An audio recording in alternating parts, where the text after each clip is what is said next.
Mesdames et messieurs, bonjour et bienvenue.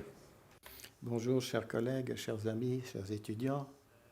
Bonjour à cette première séance sur la théorie de l'éthique de l'environnement et de la justice sociale. C'est une notion de justice sociale.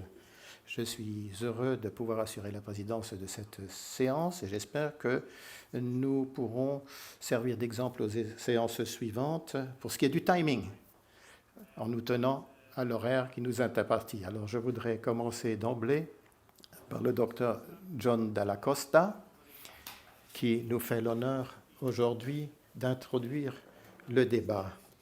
Le docteur John Dalla Costa est le directeur et fondateur du Centre d'orientation éthique. Il a écrit de nombreux articles sur l'éthique globale, l'économie globale. Il est l'auteur de 6 livres et il a écrit entre autres, et c'est un ouvrage bien connu, L'impératif éthique et la gouvernance globale. À côté de ses activités d'auteur, il est également très actif dans la promotion des idées dans le domaine de l'éthique.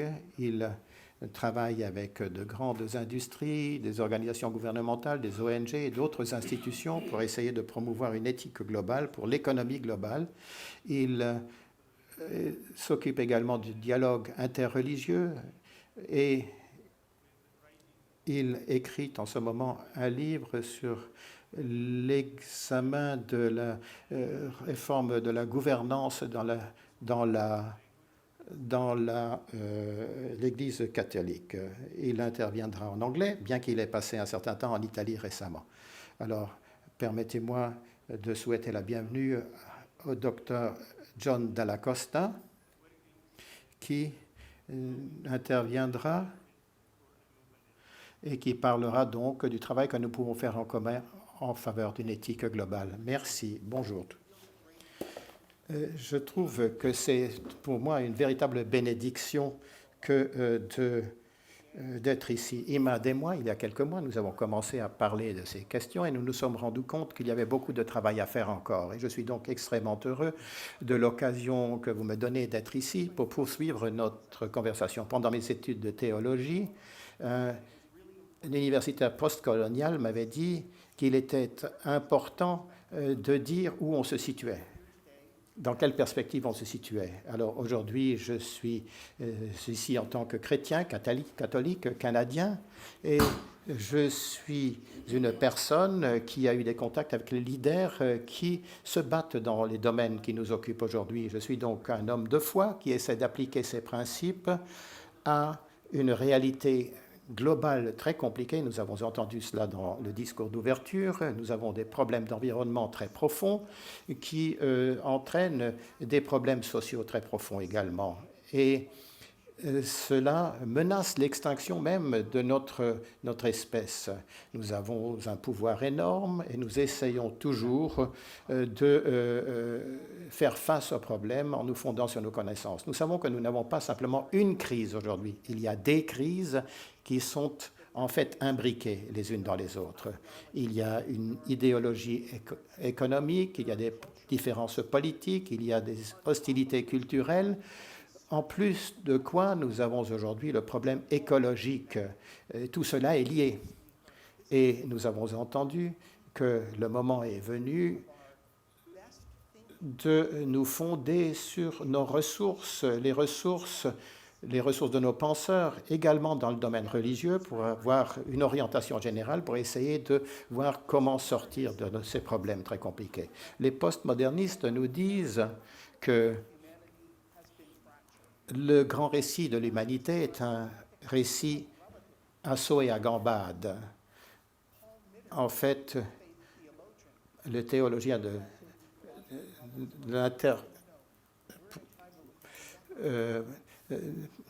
Paul Piller nous disait que les problèmes que nous avons sont des problèmes conjoints et ces problèmes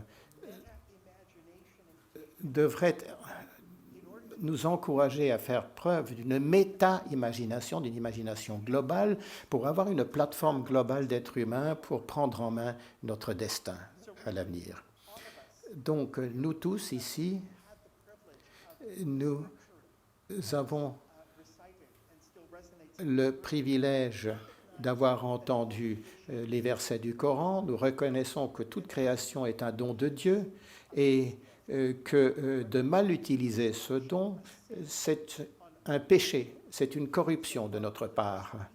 Nos ressources religieuses pour maîtriser ce qui se passe dans notre environnement écologique, tout cela est un défi pour les êtres humains que nous sommes. Il y a beaucoup de choses qui sont en jeu, mais j'aimerais maintenant faire une petite digression pour vous donner un exemple contemporain, pour vous donner un exemple de ce qui se passe quand c'est l'inverse de ce que je dis qui se passe, le Brexit.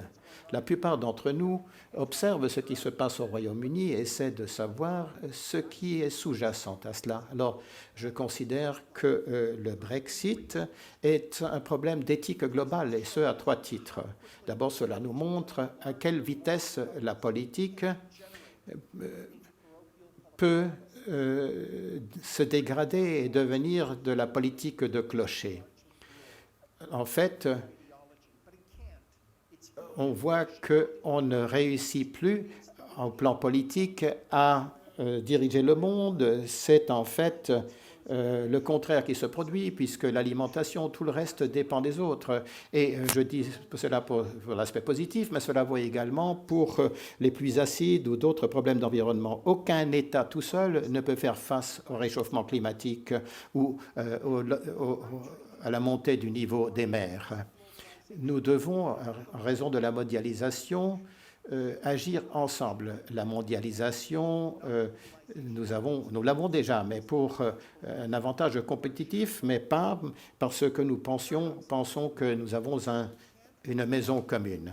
Le paradoxe dans tout cela, c'est que nous ne pouvons pas résoudre les problèmes moraux, les grands problèmes, sans cette mondialisation, si nous ne travaillons pas ensemble et si nous ne coopérons pas davantage. La deuxième chose que je voudrais dire au sujet du Brexit, c'est que le populisme qui est sous-jacent à la politique de division aux États-Unis s'appuie non pas sur les différences et les désaccords entre les gens, mais sur la crainte fondamentale que connaissent les gens, puisque le monde évolue d'une façon qu'ils ne peuvent pas contrôler. Alors, j'ai étudié la confiance pendant les dernières 30 années, et ma leçon la plus importante sera que la confiance se fonde sur l'espoir, alors que la suspicion est fondée sur la crainte. Pour comprendre donc ce qui se passe dans des situations de populisme telles que le Brexit, il faut aller à la racine des craintes des gens. Il faut comprendre pourquoi ces gens se sentent marginalisés. Et cela nous permettra ensuite de créer un espoir commun.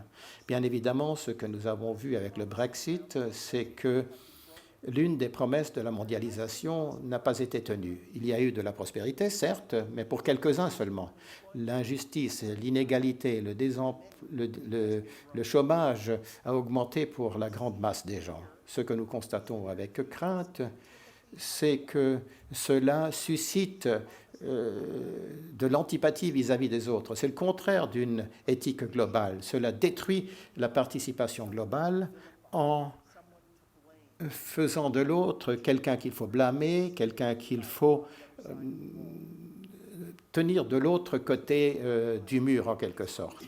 Troisième idée qui concerne notre perspective dans le cadre de la crise de l'environnement. Si nous voyons les enquêtes qui ont été effectuées avant les conférences de Paris et de Copenhague, eh bien, nous constatons que les gens dans le monde disaient oui, il y a un problème de changement climatique.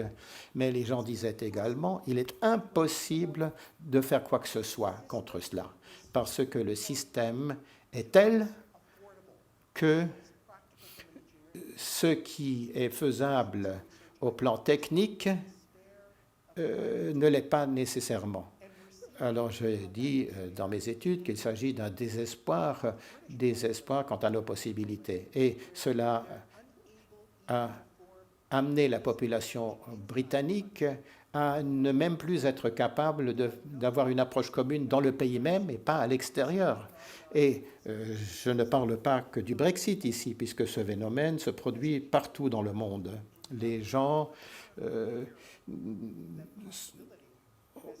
ont davantage de peur que de possibilités et tournent leur regard vers l'intérieur plutôt que de le tourner vers les autres. Alors, pour briser cette crainte, pour l'éliminer, il nous faut trouver des moyens de nous écouter les uns les autres, de participer aux craintes les uns des autres, de souffrir en quelque sorte avec les autres afin de pouvoir travailler ensemble pour trouver des solutions bénéfiques pour tous. Et nous, les religieux, nous avons là une tâche qui nous incombe. Il nous faut probablement abandonner certaines de nos certitudes liées à nos enseignements religieux pour tenir compte de tout ce qu'il nous faut faire ensemble pour résoudre les problèmes, pour des problèmes inédits, des problèmes qui exigent que nous pensions de façon globale. Nous devons nous voir dans le même bateau en train de voguer sur une mer qui nous est commune. Ensuite, il faut voir quelles sont les choses qu'il nous faut pour commencer à agir dans le cadre d'une éthique globale. Alors, il faut tout d'abord avoir une méthodologie claire. Il y a 2 sources que j'aimerais aborder ici, et ce pour quelques minutes. Tout d'abord, dans la littérature sur l'éthique du commerce, nous voyons qu'on fait face à des transformations au niveau de l'organisation, de la structure, etc. J'étais moi-même professeur dans une école de commerce, et donc je sais de quoi je parle. Deuxième chose que j'aimerais évoquer, le pape François, a publié un document d'enseignement pour aider les catholiques et les populations du monde entier à réfléchir à l'environnement en tant que maison commune. On peut donc tirer des leçons de ces 2 expériences, à la fois de la théologie et du commerce, pour nous donner quelques-uns des éléments qui nous permettront peut-être de relancer notre pensée en matière d'éthique globale. La déclaration sur l'éthique globale date du début des années 90. C'est là qu'on a parlé pour la première fois d'éthique globale, parce que la mondialisation a commencé à ce moment-là. À partir du même moment, il y avait un groupe en Europe de scientifiques qui avait été chargé de créer un nouvel appareil technologique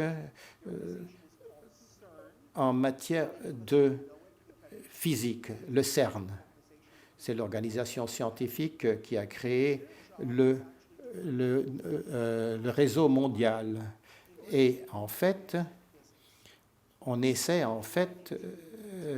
de se lancer dans de la physique très avancée, et il y a eu des complications énormes à ce niveau-là. C'était le moment même où les universitaires parlaient d'éthique globale. Les scientifiques du CERN essaient de prouver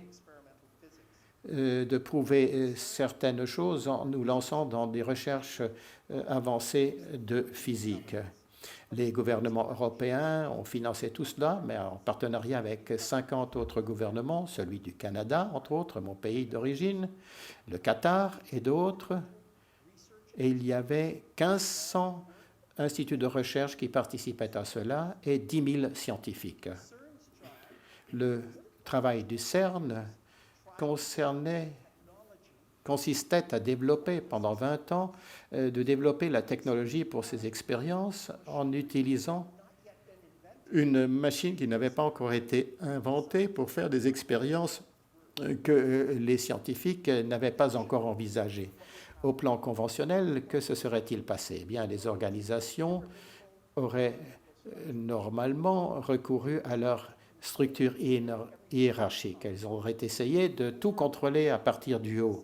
le comité directeur aurait pris des décisions, le niveau prochain, le niveau en dessous, enfin, exécuterait, etc., etc. On s'est rendu compte très vite au CERN que c'était impossible, que cette complexité et que cette ambiguïté, puisqu'il y avait tellement d'inconnus, eh bien, aucune source unique ne pourrait la gérer, pourrait les gérer. Donc, leur approche est radicale, et je vous rappelle que c'était là des scientifiques éminents dont il s'agissait. Leur approche était d'organiser les choses sous forme d'arbres, comme un organisme vivant. Et comment ont-ils fait? Eh bien, leur responsabilité de leader devait être à la racine de l'arbre. C'était donc l'élément stabilisateur de l'organisme qui allait croître et devait nourrir donc toutes les branches, tous les rameaux, toutes les feuilles, de sorte que chaque stade, chaque niveau pouvait donc agir au mieux. 10 000 scientifiques, ceux qui sont universitaires, savent quelle est la férocité de la concurrence entre les diverses disciplines. Eh bien, les scientifiques devaient, pour participer à cela, non pas simplement changer ce qu'ils étaient en train de faire, par priorité, ils devaient changer également de culture. Et pour cela, ils ont fait 4 choses. Tout d'abord, ils ont invité tous les scientifiques de toutes ces disciplines à un exercice de rêve, d'imagination. Il s'agissait pour eux de voir quels étaient ce qu'ils souhaitaient le plus. Ils ont rêvé ensemble, il fallait qu'ils écoutent les rêves des autres dans des domaines concurrents du leur, dans des instituts concurrents du leur, et c'est de ce nombre de possibilités qui a émergé, les scientifiques se sont rendus compte, oui, j'ai quelque chose de très important à réaliser. Comme elle, comme lui, comme eux d'ailleurs. Alors, comment allons-nous réussir à gérer toutes ces possibilités ensemble? Donc, la première chose qui a été faite était en fait d'ordre territorial. Les gens, au départ, se sont mis à rêver et on s'est rendu compte que les organisations éthiques doivent aujourd'hui rêver de ce qui est moralement possible dans leur domaine d'activité et doivent envisager l'échec majeur. Et aucune de ces deux alternatives n'est véritablement exacte, mais cela ouvre la marge de possibilités et de responsabilités au fur et à mesure de l'avancement des travaux. Deuxièmement, les scientifiques se sont rendus compte que parce qu'ils rêvaient ensemble et parce qu'ils commençaient à collaborer, ils ne pouvaient plus faire ce que chacun voulait. Il a fallu un échange et il a fallu du dialogue. Et c'est là qu'a commencé le processus de changement culturel réel. Le dialogue ils l'ont mené non pas simplement parce qu'ils se comprenaient ou ne se comprenaient pas, mais parce qu'ils étaient responsables les uns vis-à-vis des autres. C'est ce que les universitaires appellent la responsabilité horizontale. Je ne suis pas responsable vis-à-vis de mon supérieur, qui est le niveau supérieur dans la hiérarchie. Je suis responsable vis-à-vis de mon partenaire. Je suis responsable vis-à-vis de l'autre scientifique, parce que si je réussis, il réussira également. Si je suis égoïste, eh bien, ils ne réussiront pas non plus. Le deuxième élément radical, c'est que le CERN a permis aux gens qui étaient les plus proches de la décision de prendre les décisions d'investissement nécessaires. Et puis c'est par le financement que l'on contrôle, n'est-ce pas? Dans l'enseignement social catholique, c'est le principe de subsidiarité, c'est-à-dire qu'on donne les responsabilités à ceux qui sont le plus proches du terrain, et ce sont eux qui ont la capacité de changer les choses. Et cela aussi est un défi pour nous. Pour le CERN, que s'est-il passé? La confiance, l'autorité morale ne venait pas du haut, mais venait des réalisations communes. Et le quatrième élément que je souhaiterais évoquer et soumettre à votre attention, c'est qu'ils ont compris que les personnes qui avaient été formées pour devenir des experts devaient changer également en quittant leur domaine d'expertise. Il ne fallait pas qu'ils nient la justesse de ce qu'ils ont fait jusqu'à présent, mais il fallait qu'ils créent la capacité, en tant qu'être humain, d'établir des liens. Et les spécialistes ont appelé cela susciter en fait l'idée de prendre soin de soi. Ce n'est pas égoïste, mais cela part de l'idée que si je prends soin de moi, je suis en contact avec les autres. Je ne peux réussir, je ne peux prospérer que si collectivement chacun de nous prend soin de soi. Alors quelques leçons: la crédibilité, la cohésion, le dialogue, la pluridisciplinarité. Pour nous, cela signifie qu'une éthique globale, ce n'est pas est une voie et ce n'est pas une entrave. Si nous pensons aux trois métaphores, nous sommes ici pour fournir les éléments qui nourriront les experts dans divers domaines afin qu'ils puissent voir, avec toute la science qu'ils ont, ce que nous pouvons leur apporter. Nous, puisque nous sommes des spécialistes d'éthique globale, nous devons rêver grand, parce que les problèmes sont grands. Nous devons en fait montrer aux gens les possibilités qui s'offrent à nous et l'espoir. Et puis, comme plusieurs disciplines sont concernées, il ne suffira pas de dire « oui, nous avons cette éthique commune qui nous est commune ». Ce à quoi il faut réfléchir dans notre transformation de spécialistes de l'éthique, c'est de voir comment tout cela se répercutera dans le dialogue éthique qu'il nous faudra mener à l'avenir. Il faut donc, quand nous parlons d'éthique globale, voir qu'il s'agit de quelque chose qui est tellement central que cela aide notre diversité à être plus créative. Il ne s'agit pas d'éliminer la diversité, il s'agit de jouer le rôle de catalyseur pour mieux comprendre comment nous pouvons partager les bénéfices de nos réflexions.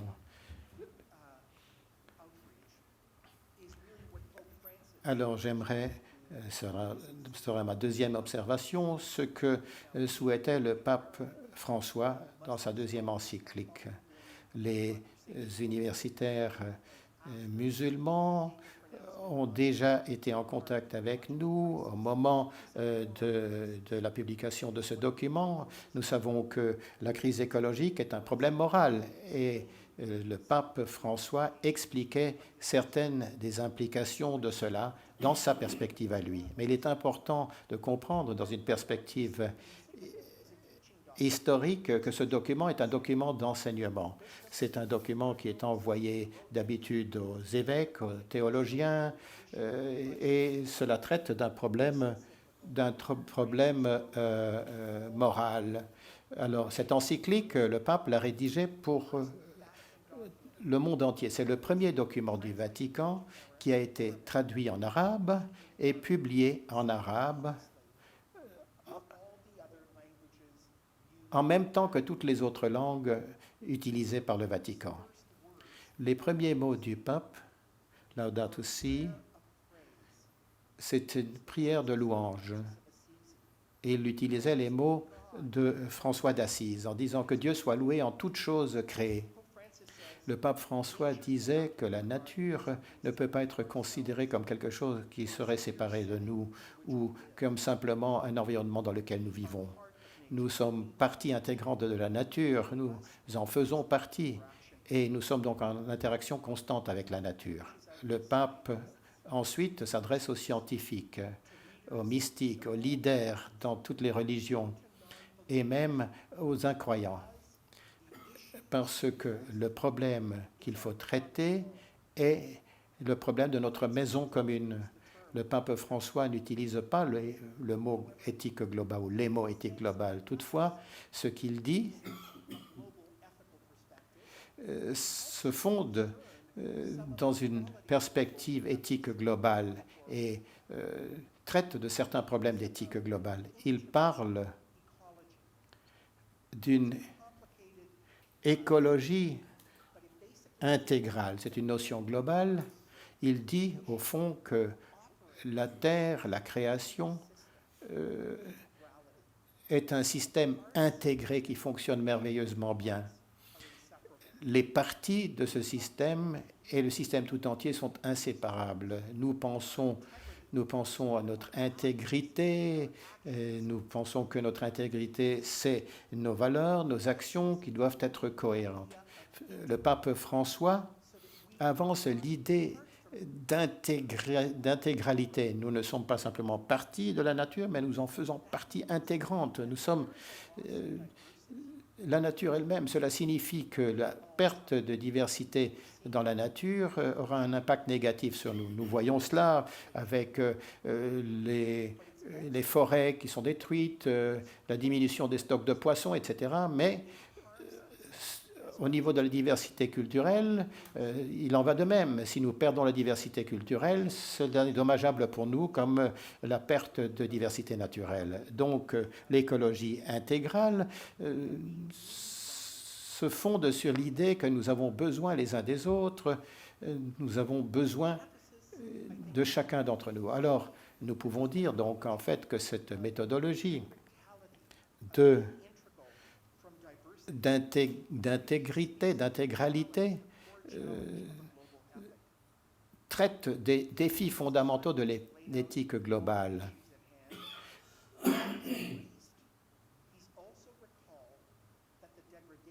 On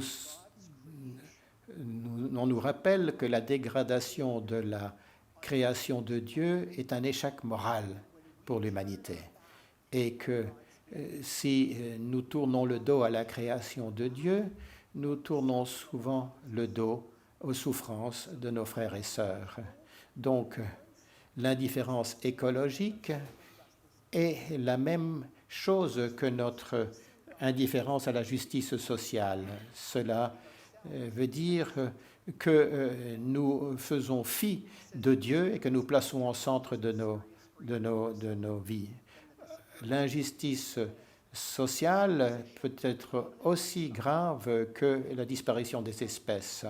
Et un style de vie dominant peut être aussi nocif que d'autres choses. En tant qu'évêque, le pape François essaie de changer la façon d'agir de l'Église et la pensée de ceux qui pensent à l'environnement dans leur vie quotidienne. Non pas comme quelque chose qui serait détaché de leur développement spirituel, mais quelque chose qui en ferait intégralement partie. Et le document du pape François s'en prend également aux orthodoxies écologiques, politiques, où l'on place l'être humain simplement au niveau d'un facteur utilitaire. Alors, j'aimerais conclure en vous donnant quelques aspects de ce document et du travail du CERN qui nous aideront peut-être tout à l'heure. Je suis en fait spécialiste de l'herméneutique par formation et la première chose que nous rappelle le pape François, c'est que pour un problème aussi complexe que celui de notre environnement et pour un défi aussi global que celui de l'éthique globale, il nous faut une herméneutique de l'humilité. Il ne s'agit pas d'être passif ni d'être moins que ce que nous sommes, mais nous devons en fait être capables de nous rendre compte que nous n'avons pas toutes les réponses afin de recourir aux contributions d'autres qui ne pensent peut-être pas comme nous, mais qui ont certainement des idées qui pourraient nous inspirer. La deuxième herméneutique de pape François, c'est qu'il faut tenir compte de ce que nous avons en fait de données. Ce qu'il faut maintenant, c'est de passer de la compréhension à l'action. Et le pouvoir religieux peut nous aider à cette prise de conscience. Il ne faut pas maintenant décider de ce qu'est le problème, il faut maintenant essayer d'improviser et de tenter de le résoudre. Ensuite, troisième élément, l'herméneutique de la vulnérabilité. Cela fait partie de notre humanité. La plupart des éthiques se fonde sur notre vulnérabilité. J'avancerai cela à titre d'argument. Je ne vole pas, je ne mens pas, etc., puisque, en fait, si je le faisais, je rendrais vulnérable la personne avec laquelle je suis en relation. La raison pour laquelle cela est tellement important, c'est parce que nous vivons dans une économie qui fait l'inverse. Notre économie qui proclame fièrement que l'avidité est une bonne chose, est en train de saper les bases même de l'économie. La vulnérabilité, c'est en fait la récupération de notre humanité, de notre fragilité, de notre créativité. Tout risque est en fait lié à la vulnérabilité. Et puis enfin, et je sais cela après avoir lu les spécialistes musulmans de l'éco-théologie, l'herméneutique de l'harmonie. Si nous sommes dans une situation de déséquilibre, nous ne nous acquittons pas de nos devoirs religieux. Nous n'utilisons pas nos possibilités religieuses. Et le monde nous montre cela dans son injustice et dans ses problèmes écologiques. Donc il nous faut aller vers l'harmonie dans un mode diversifié, ce qui signifie qu'il nous faut être capables de prendre soin les uns des autres d'une façon respectueuse, de façon à apprendre ce que nous ne pouvons pas apprendre tout seuls et de créer ensemble des solutions qui dépasseraient les forces de chacun d'entre nous individuellement. Et pour conclure, je dirais que l'encyclique du pape François, bien qu'elle aborde des problèmes extrêmement compliqués, se termine dans un esprit de joie et d'espoir, puisque nous vivons un moment de grandes possibilités, de grandes transformations. Si nous permettons, comme dans l'exemple du CERN, de rêver ensemble d'une façon positive, globale et inclusive. Je vous remercie de votre attention et je vous remercie de l'occasion de pouvoir entamer cette conversation d'aujourd'hui. Merci.